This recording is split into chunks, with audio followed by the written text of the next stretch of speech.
গুৰুজনাই কৈ গৈছে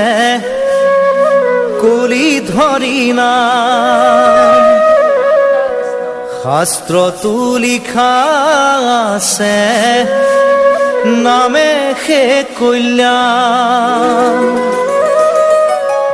কুকুৰ শৃগালৰ ৰুৱাত মাতো আছে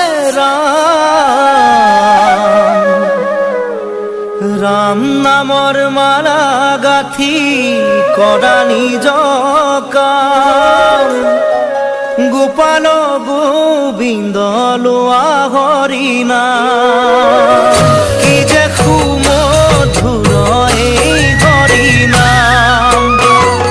নিৰাকাৰী প্ৰভু আছে সবাৰ